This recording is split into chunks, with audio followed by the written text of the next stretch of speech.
Welcome اعظم کا ٹیلی line پہ join کیا ہے سینئر رہنما سینئر سیاستدان ہیں ایم پی اے منسٹر رہ چکے ہیں مرکزی قیادت فنکشنل لیگ کی اور جی ڈی اے کی محترم جناب سردار رحیم صاحب میرے ساتھ ہیں. سردار صاحب میں آپ کو ویلکم کرتا ہوں اپنے شو میں. جی السلام علیکم میر صاحب. سر آپ کو خود پتہ ہے کہ ایک پوری تاریخ ہے سیاست کی, کافی اس کو نشیب و فراز ہیں. اب عمران خان بار بار ان کے لوگ کہہ رہے ہیں عمران خان ریڈ لائن ہے, لیکن عمران خان نے خود بھی تو بڑی ریڈ لائنز کراس کی ہیں نا سر. جی ایکچولی ریڈ لائن کا نیا یہ اصطلاح انہوں نے نکالی ہے. اسلام آباد کے بارے میں کہتے ہیں اسلام آباد میں ریڈ لائن ہے, اور کچھ لوگ کہتے ہیں اسلام آباد پاکستان سے 12 کلومیٹر دور ہے. تو پتہ نہیں کیا مائنڈ سیٹ وہاں لے کے لوگ بیٹھتے ہیں. تو یہ بڑا فیشنیبل ہو گیا ریڈ لائن کہنا. جو پاکستان کی ریڈ لائن ہے, پاکستان کے مفادات کی ریڈ لائن ہے, اس کی کسی کو فکر ہے نہیں. اور جس طرح سے اداروں کو بدنام کیا جا رہا ہے وہ بھی میں سمجھتا ہوں پاکستان کی ریڈ لائن کو کراس کرنے والی بات ہے. اور جس طرح سے جمہوریت کو مارا جاتا ہے, قتل کیا جاتا ہے, وہ بھی ریڈ لائن کراس کرنے والی بات ہے. یہ ملک جو ہے وہ عوام کی وجہ سے بنتا ہے, اور عوام کو اگر آپ بے دخل کر رہے ہیں سیاست سے, جمہوریت سے, تو پھر ظاہر ہے یہ ملک کس کے لیے بنا ہے, یہ بھی ایک سوالیہ نشان ہے. تو یہ اس طرح کی اصطلاحات جو ہیں وہ استعمال کرتے ہیں بغیر یہ سوچے سمجھے کہ اصل میں جو قصوروار کون ہے اور یہ ملک کو لے جانا کہاں چاہتے ہیں. میں سمجھتا ہوں کہ یہ کافی ایکسپیریمنٹس ہو گئے. اب سب کو بیٹھ کے کلیکٹیولی اس ملک کے بارے میں سوچنا پڑے گا کہ ہمارے آبجیکٹیوز کیا ہیں, ہم کیا چاہتے ہیں, ہم کہاں لے جانا چاہتے ہیں اس ملک کو, ہمارا نظریہ کیا ہے, اور ہم کس طریقے سے اپنے لوگوں کو عزت دے کے, احترام دے کر اور ان کے جائز حقوق دے کر اس ملک کو ترقی کی طرف لے جائیں. صدر صاحب آپ کو پتہ ہے کہ ایک حقیقت ہے, اس سے انکار نہیں کرا. پاکستان سب سے پہلے فرسٹ پاکستان آرمی بھی ہماری ریڈ لائن ہے, اس سے بھی انکار نہیں ہے. پورے اداروں کے ساتھ, افواج کے ساتھ, ہم پورا پاکستان ان کے ساتھ ہے. آپ کو خود پتہ ہے کہ عمران خان صاحب نے یہ سمجھا کہ میرے لوگ کوئی روڈوں پہ, راستوں پہ, سڑکوں پہ آ کے جو ہے نا پورا جام کر دیں گے. ان کے ساتھ جو حادثہ ہوا مجھے بڑا افسوس ہے, مجھے بڑا دکھ ہے, وہ نہیں ہونا چاہیے تھا اور اس کا پتہ بھی ہونا چاہیے. کئی لیڈران یہاں شہید ہوئے. جنرل آپ کو خود پتہ ہے ذوالفقار علی بھٹو صاحب ہو, لیاقت علی خان ہو, بی بی شہید ہو, ان کے ساتھ جو حادثات ہوئے آج بھی ہم نہیں بھولے. حادثہ تو نہیں ہونا چاہیے, ان کو انصاف بھی ملنا چاہیے. ایک ضد والی پالیٹکس ہے خان صاحب کی, اور ضد کرنی ہے, آپ کو پتہ ہے ایک ٹارگٹ کرنا ہے. آپ کے ساتھ اتحاد میں تھے, آپ کو پتہ ہے بھی سولو فلائٹ ہوتی تھی, آج بھی ہیں, اکیلے سولو فلائٹ کریں.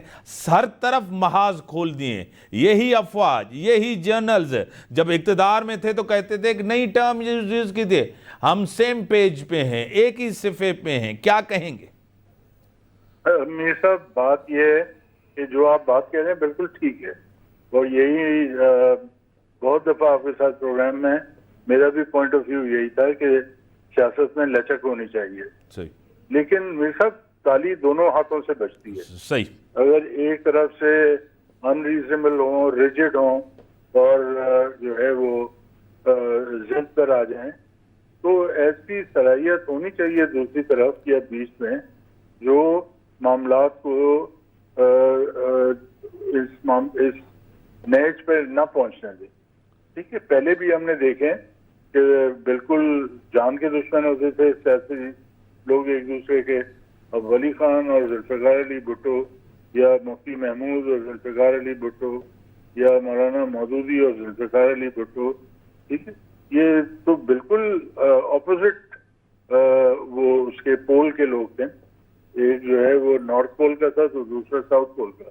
لیکن اس کے باوجود بھی ایسے لوگ بیچ میں تھے کہ انہوں نے کنسنسس کے ساتھ 1973 کا کانسٹیٹیوشن پاس کیا. صحیح. لیکن اگر لچک نہیں ہوگی دونوں طرف سے تو پھر کچھ نہ کچھ ٹوٹے گا. اور میں اللہ تعالی خاکہ مدہن میں سمجھتا ہوں کہ اس طرح کے ایٹیٹیوڈ کے ساتھ کچھ نہ کچھ ٹوٹنے جا رہا ہے. اور یہ ابھی بھی وقت ہے کہ جو سیانے لوگ ہیں سیاست میں ان کو بیچ میں پڑھنا چاہیے اور یہ اس کشیدگی کی فضا کو کم کرنا چاہیے. سردار صاحب شخصیت ٹوٹنے جا رہی ہیں، مائنس ہونے جا رہی ہیں، یا جمہوریت یعنی کہ ٹوٹنے جا رہی ہے، ختم ہونے جا رہی ہے؟ سر انسانیت ٹوٹنے جا رہی ہے. آپ یہ دیکھیں جو سیلاب کی وجہ سے لوگوں کا نقصان ہوا ہے، وہ کہتے ہیں کہ 1/3 پاکستان جو ہے وہ پانی میں ڈوبا ہوا ہے. ٹھیک، لاکھوں لوگوں کے گھر جو ہیں وہ سیلاب میں نقصان ان کو پہنچا ہے. مویشیاں ہزاروں کی تعداد میں، لاکھوں کی تعداد میں مر گئی ہیں. اس کا مطلب یہ ہے کہ ذریعہ معاش لوگوں کا جو ہے وہ تباہ ہو گیا ہے، فصلیں تباہ ہو گئی ہیں، زمینیں تباہ ہو گئی ہیں. ٹھیک ہے، اور آپ کی حکومت جو ہے وہ پی ٹی آئی کے لوگوں کو گرفتار کرنے میں لگی ہے. ایک طرف بلدیاتی الیکشن نہیں کرا رہے کیونکہ کہہ رہے ہیں ہمارے پاس پولیس فورس نہیں ہے، دوسری طرف وہی پولیس فورس جو ہے جمہوری کارکنوں کو گرفتار کرنے میں لگی تھی. تو پرائرٹیز ہماری ٹھیک نہیں ہے.